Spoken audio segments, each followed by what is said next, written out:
Mark Carney দ্যাভোসে Canadian prime minister, এই নামটা আপনারা অনেক কবার শুনবেন, কারণ তিনি একটি অসাধারণ ভাষণ দিয়েছেন যার title power of the powerless. তার বক্তব্য এই যে এই মুহূর্তে রাশিয়া, আমেরিকা এবং চায়না নিজেদের মধ্যে যে পাওয়ার গেম খেলছে, তাতে অবভিয়াসলি কানাডা থেকে শুরু করে অনেক মিড র্যাঙ্কিং পাওয়ারগুলি ক্ষতিগ্রস্ত।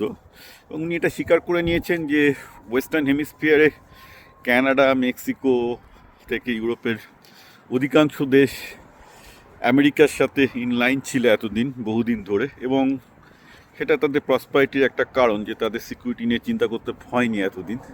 কিন্তু আজকে কী অবস্থা দাঁড়িয়েছে? আজকে অবস্থাটা দাঁড়িয়েছে যে স্টিভ ব্যানন, যিনি একজন উপদেষ্টা, তবে জেলখাটা উপদেষ্টা, ট্রাম্পের একজন জেলখাটা উপদেষ্টার নাম স্টিভ ব্যানন, খুব র্যাবিট রাইট উইং, তিনি যুক্তি দেখিয়েছেন যে আমেরিকার কানাডাকে 51st প্রভিন্স করে নেওয়া উচিত। তার কারণ হচ্ছে বলেন যে কানাডার তো কোনো সেনা মিলিটারি নেই, মিলিটারি পেছনে বাচ্চাগুলো খরচ করে না, এদিকে বর্ডার তো বিশাল।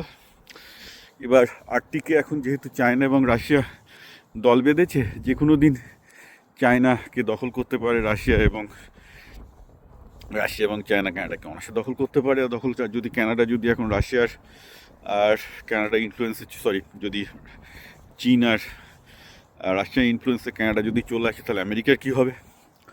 এগুলো হচ্ছে ক্লাসিক ইম্পিরিয়াল যুক্তি, যে যুক্তিতে ট্রাম্প, আমি গ্রিনল্যান্ড নিয়ে পরে আসবো, গ্রিনল্যান্ড নিয়ে পরে আমি আরেকটা ভিডিও করছি গ্রিনল্যান্ডে কী হচ্ছে।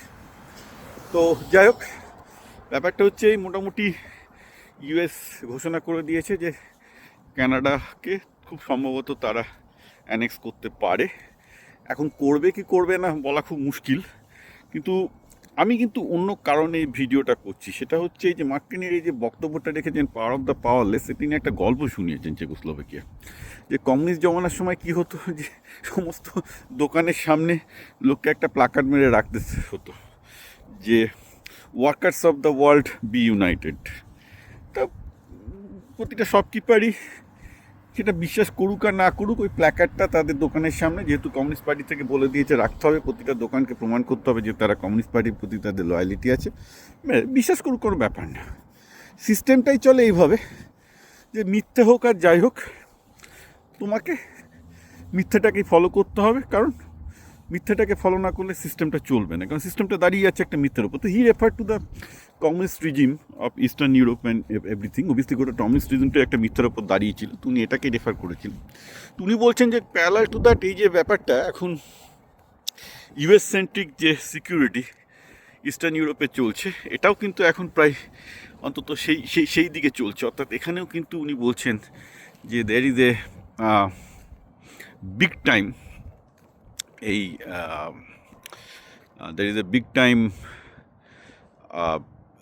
lies that is going on। অর্থাৎ ব্যাপারটা দাঁড়াচ্ছে এইরকম যে ইউএস সবাইকে সিকিউরিটি দেবে, বাকি সবাই বসে বসে খাবে এবং তাদের সমৃদ্ধি হবে।